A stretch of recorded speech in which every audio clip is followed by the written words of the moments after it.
அனைவருக்கும் உளம் கனிந்த மகிழ்ச்சியான ஆரோக்கியமான ஆங்கில புத்தாண்டு வாழ்த்துகள் 2026 அனைவரின் வாழ்க்கையிலும் மகிழ்ச்சி ஆறாக பெருக வேண்டும் என்று 26ஐ நான் வேண்டுகிறேன்.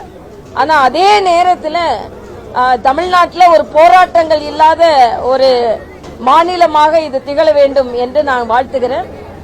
இன்றைய காலகட்டத்தில் மரியாதைக்குரிய அண்ணன் ஸ்டாலின் அவர்களுக்கும் மற்றும் எதிர்க்கட்சி தலைவர் அண்ணன் எடப்பாடி அவர்களுக்கும் மற்றும் எல்லோருக்கும் எங்கள் கட்சி தலைவர் அண்ணன் நயினார் நாகேந்திரன் அவர்களுக்கு எல்லா கட்சி தலைவர்களுக்கும் நாங்கள் எங்களது வாழ்த்துக்களை தெரிவித்துக் கொள்கிறோம்.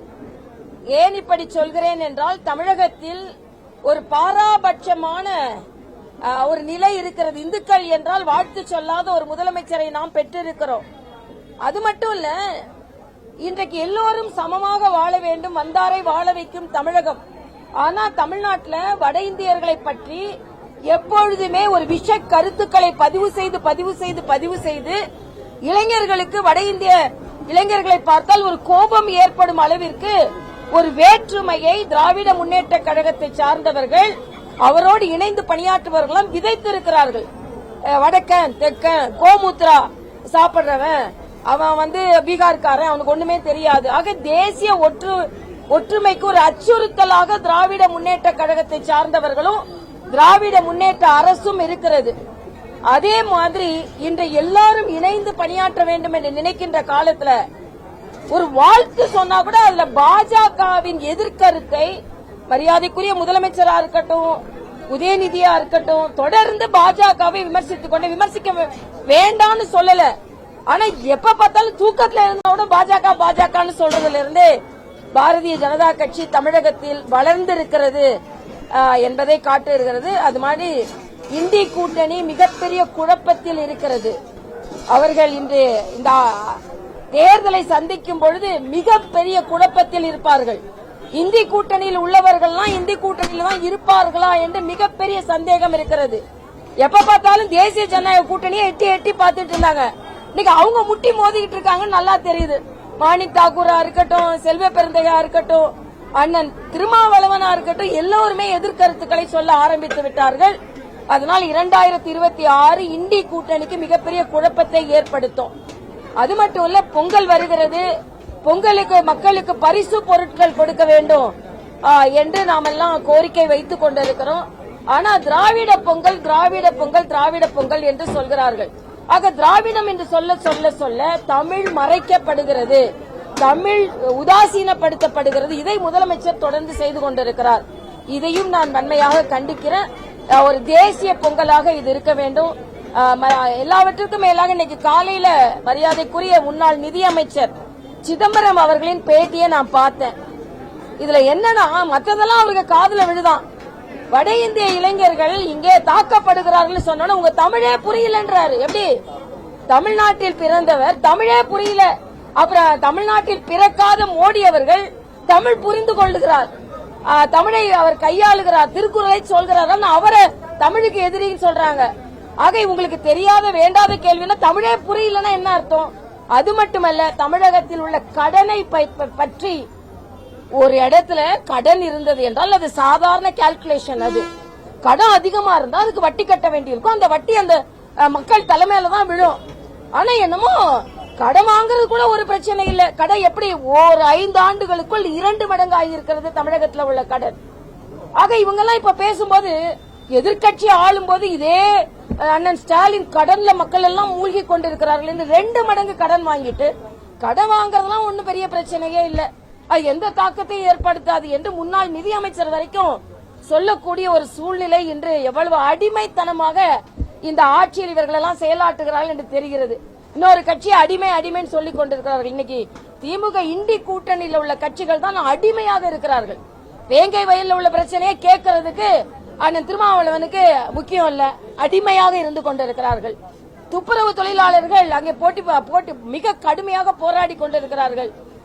ஓய்வூதியம் கேட்டு தொழிலாளர்கள் போராடி கொண்டிருக்கிறார்கள், செவிலியர்கள் போராடி கொண்டிருக்கிறார்கள். ஆக நாங்கள் உழைப்பாளிகளுக்கு என்று சொல்லுகின்ற கம்யூனிஸ்டுகள் இன்று அறிவால அடிமைகளாக போய் கொண்டிருக்கிறார்கள். ஆக இன்னைக்கு யாரு இவர்கள் எல்லாம் இன்னைக்கு திருமாவளவன் கேட்க மாட்டேன்றாரு, கம்யூனிஸ்ட் கேட்க மாட்டேன்றாங்க, காங்கிரஸ் அப்படியே விழுந்து கிடக்குறாங்க. இவங்க எல்லாம் அடிமையா இருந்துட்டு ஏதோ பாஜக அதிமுக கூட்டணி அடிமை கூட்டணி அதாவது உதயநிதி பழைய அடிமைகளாம் புதிய அடிமைகளாம். ஆக யாருமே அடிமைகளை அடித்து நொறுக்க போகிறவர்கள் உங்களை அடிமைகள் கிடையாது. அதனால முதல்ல நீங்க உங்களது பலவீனத்தை புரிந்து கொள்ளுங்கள். மக்கள் எல்லாம் எதிரா இருக்கிறாங்க.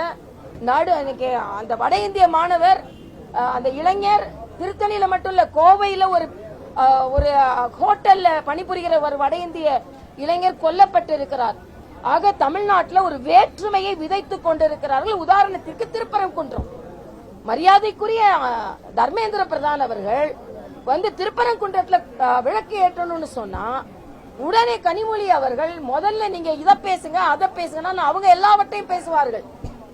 மரியாதைக்குரிய தர்மேந்திர பிரதான் அவர்கள் நியாயமான கோரிக்கை வைத்தால், உதாரணத்துக்கு நான் புதுச்சேரியில எல்லோருக்கும் சமமான கல்வி கிடைக்க வேண்டும் என்று எல்லா அரசாங்க பள்ளிகளையும் சிபிஎஸ்இ பள்ளிகளை மாத்திருக்கோம். சிபிஎஸ்இ பள்ளிகளை மாத்தின உடனே தமிழே போயிடும் அப்படின்னாங்க. தமிழ்ல சிபிஎஸ்இ புத்தகங்கள் கொண்டு வந்தோம். அதனால நீங்க எவ்வளவுதான் சொல்லிக் கொண்டிருந்தாலும் பாஜக அதிமுக மற்றும் அதோடு சேரப்போகின்ற கட்சிகள் எல்லாரும் இந்த 2026 ஒரு வெற்றி பெறுகின்ற கூட்டணியாக அமையும் என்பதில் எங்களுக்கு எந்த சந்தேகமும் இல்லை. அத கேள்வி இருக்காப்பா?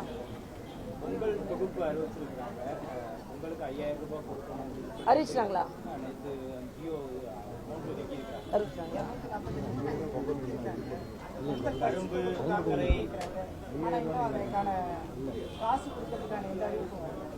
இல்ல, அதான் சொன்னேன், முழுமையான அறிவிப்பு இன்னும் வரல. முழுமையான அறிவிப்பு வரணும். என்ன கேட்டா மண்பாண்ட தொழிலாளர் புதுச்சேரியில் அப்படி ஒரு கோரிக்கை வைத்து கொடுத்தோம். பண்பாண்ட தொழிலாளர்களுக்கெல்லாம் மண்பானை கொடுக்கணும், அதே மாதிரி கரும்பு அதிகமா கொடுக்கணும், மஞ்சள் கொடுக்கணும், அவர்களுக்கு எல்லாம் கொடுக்க வேண்டும் என்பது. அதாவது இதுக்கு முன்னால பொங்கல் பரிசு கொடுக்கலையான்னு கேட்டதுக்கு அண்ணன் துரைமுருகன் தேர்தல் பக்கத்துல பாத்துக்கலாம், இப்ப கொடுத்தா மறந்துடுவாங்க அப்படின்னு சொன்னாரு. அதனால தேர்தல் பக்கத்துல வர வரதான் அவங்களுக்கு மக்களை பற்றிய எண்ணம் வரும். ஏற்கனவே 1000 ரூபாய் 2 வருஷம் கழிச்சுதான் கொடுத்தாங்க. அதனால ஏற்கனவே நான் சொன்ன மாதிரி 1,27,000 கடனை உங்க தலைமையில செலுத்திட்டு ஒரு குடும்பத்துக்கு 5 லட்சம் கடனை தூக்கி வச்சுட்டு 1000 ரூபாய் 1000 ரூபாய் 1000 ரூபாய் கொடுத்துட்டு அதையும் டாஸ்மாக்கு பிடிக்கிட்டு போறாங்க. இந்த ஆட்சி தான் நடந்து கொண்டிருக்கிறது. ஆக உலகம் முழுவதும் திராவிட மாடல் ஆட்சி பிரபலமா இருக்கான். தலைகுனிய விடமாட்டோம் தமிழகத்தை என்று சொல்லி இன்னைக்கு ஒரு வட இந்திய இளைஞனை ரயில் நிலையத்துல வெட்டி, அது இந்தியா முழுசும் இல்ல உலகம் முழுவதும் தமிழகத்தை தலைகுனிய வைத்துக் கொண்டிருக்கிறது. ஆனா இவங்க தலைகுனிய வைக்க மாட்டோம்னு பேசிக்கொண்டே இருப்பார்கள். தமிழகம் இன்று தலைகுனிய வைக்கப்பட்டுக் கொண்டிருக்கிறது இவர்கள் ஆட்சியில் என்பதை நான் தெரிவித்துக் கொள்கிறேன். பொங்கல் தொகுப்பு மக்களுக்கு பலன் தருவதாக இருக்க வேண்டும், உங்களுக்கு பலன் தருவதாக இருக்கக்கூடாது. அதான் எனது கருத்து. அது சொல்லிட்டேன். அஞ்சா நெஞ்சன்னு ஒருத்தர் மதுரையில இருந்தாரு, இப்போ 0 கஞ்சா நெஞ்சன்னு ஒருத்தர் சென்னையில இருக்கிறாரு. 0 கஞ்சான்னு சொல்லிட்டு ஹீரோ கஞ்சாவா மாத்திட்டு இருக்காங்க. கஞ்சா ஹீரோக்கள் தான் நிறைய தமிழ்நாட்டுல உலா வர்றாங்க, கஞ்சா ஜீரோக்கள்லாம் இல்ல. ஆக யார் அந்த சார்னு கேட்டுட்டு இருந்தது போய் யார் அந்த கஞ்சா சார்ன்றது மறைச்சு சொல்றோம் அப்படின்றாங்க. ஆக தமிழ்நாட்டில் கேள்விகள் தொடர்ந்து கொண்டே இருக்கிறது. எல்லாவற்றிற்கும் மேலாக மிக கடுமையான கண்டனம் கஞ்சா இல்லை என்று அஞ்சாமல் சொன்னதுதான் மிக மிக தவறு. போய் தேடி கண்டுபிடிங்க. கண்டுபிடிக்கிறவங்கள ரகசியமா வைப்பாங்களாம். அப்ப கஞ்சா விற்கிறவங்களே ரகசியமா வச்சிருக்கீங்களா? அரசாங்கம் மிக மிக மோசமான நிலையில் இருக்கிறது.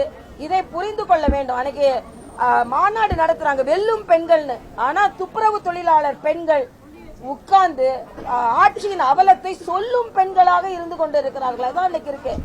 ஒரு பெண் சொல்றாங்க, கழிப்பறையை மூடிட்டாங்க ஒரு செவிலியர், என்னால உள்ளாடை கூட மாற்ற முடியவில்லை என்ற அவலம் தமிழ்நாட்டில் இருக்கிறது என்று வெட்கி தலை குனிய வேண்டிய ஒரு சூழ்நிலை தமிழ்நாட்டில் இருக்கிறது. புது வருஷம் அன்னைக்கு இதை சொல்வதில் நான் கவலைப்படுகிறேன். ஆனா தமிழக மக்கள் எல்லோருக்கும் உண்மையான விடிவு காலம் வர வேண்டும் என்றால் விடியல் விடியல் விடியல் என்று விடியல முடியல. உண்மையான விடியல் காலம் வர வேண்டும் என்றால் இரட்டை இலையோடு தாமரை மலர வேண்டும், தேசிய ஜனநாயக கூட்டணி மலர வேண்டும்.